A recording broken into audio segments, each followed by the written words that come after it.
Si Attorney Salvador Panelo umattend doon sa rally ng simbahan at saka ng mga civil society doon sa EDSA People Power Monument. Ayan, nabush siya tuloy doon. Nabu. Boo! Ginanyan si Panelo. Itong si dating Presidential Legal Counsel, dating presidential spokesperson ng panahon ni Duterte na si Attorney Salvador Panelo. Alam nyo, medyo hindi, ano na ito si Panelo eh. Duterte pa rin siyempre siya, loyal siyempre yan kay Digong.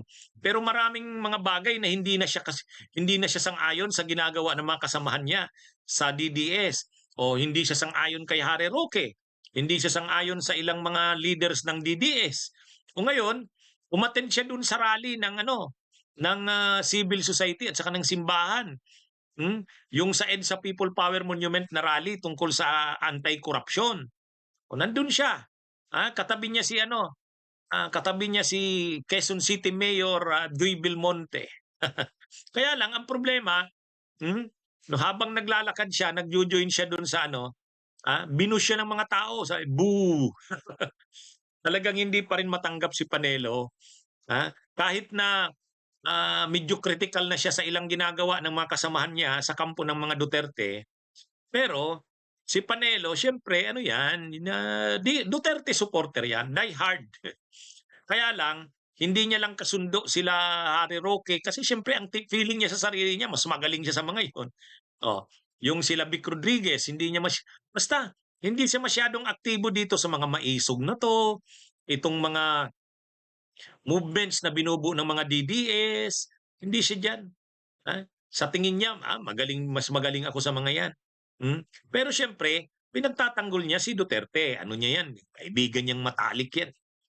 Kaya lang, maraming mga bagay na hindi siya kasundo, hindi rin siya sang-ayon sa ginagawa ng mga kasamahan niyang mga DDS. Si Harry Roque, numero 1 yan. Sabi niya kay Harry Roque, ay, hindi naman siya pinipersecute, sabi nito ni Panelo. Hindi naman siya pinipersecute. Ano yan? Sabi nga ni Panelo, bakit ako? Nagkukomentaryo naman ako sa ginagawa ng gobyerno, hindi naman ako kinakasuhan. Hindi naman siya kinasuhan dahil sa nagkukomentaryo siya, kinikriticize niya ang gobyerno, sabi ni Panelo. Kinasuhan siya dahil nasanggot siya sa illegal na pugo. Yun. Sa mga illegal na pugo, yun, may kaso siya, may mga ebidensya laban sa kanya. Kaya sabi ni Panelo, harapin niya na lang. Ang sabi naman ni Roque, ayaw ko nang patulan yung matanda.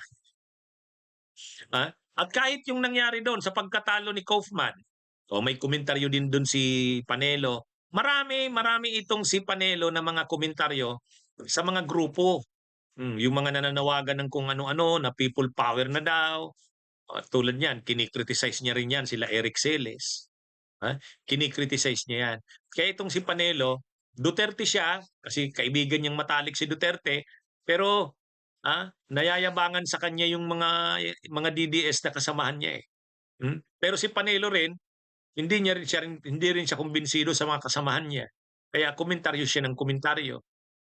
Kaya siguro ang iniisip ni Panelo, sumama kaya ako doon, testingin ko kaya doon sa rally ng civil society at ng simbahan. Kaya lang habang nandun siya, katulad nung ginawa rin kila Chavit Singson at saka kay Philip Salvador noong September 21, binurin naburi ng mga tao si Panelo. Hindi naman napikon si Panelo. Ano naman yan? Alam niya naman na pumasok siya dun sa grupo ng mga anti-Duterte. Anti-corruption yun, pero anti-Duterte yun. Siguro, tinatansya rin lang ni Panelo yung kung siya ba'y tatanggapin ng mga nandun. O yun nga, nasubok niya na hindi. Na kahit siya, medyo dumidistansya sa mga kasamahan niyang DDS tulad nila Harry Roque. Pero siyempre, pagdating sa mga anti-Duterte na grupo, hindi pa rin naman siya matanggap diyan. Hindi pa rin naman siya matanggap diyan. Kasi hindi niya naman binibitiwan pa yung kanyang pagiging pro-Duterte. Bagamat na siya, critical siya sa mga kasamahan niya. Why can't I make any changes without an admin approval? Why? With Monday.com's intuitive. Kasi maano rin ito si Panelo eh. Sabi ni Panelo, si Harry Roque, wala yan. Kasalanan niya rin naman bakit siya may kaso. Hmm, kasalanan niya rin naman. Pero ano ito, ah, ano ito si Panelo, may sarili rin siyang mga pagbasa ng sitwasyon, may sarili rin siyang analysis, may sarili rin siyang mga formula kung anong dapat gawin at sa tingin niya yung mga ginagawa ngayon ng mga kasamahan niya ay mali. Yung sinasabi niya lagi, mali, mali yung yung strategy ng defense sa kaso sa ICC, mali yun. Ganun yung sinasabi niya eh. Kaya lang, ano din siya, akala niya siguro pagdating niya na dun sa rally sa EDSA, baka tanggapin na siya ng mga nagra-rally doon. Pero baka naman gusto niya lang talaga mag-observe. Ha? Baka naman gusto niya lang mag-observe. Gusto niya lang makita ano nga bang nangyayari. Kaya nang binu siya, nung na-boo, hindi naman siya napikon. Alam niya namang hindi siya welcome doon. Alam niya naman.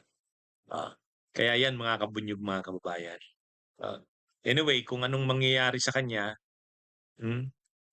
sigurado magre-react na naman sa kanya ang mga DDS.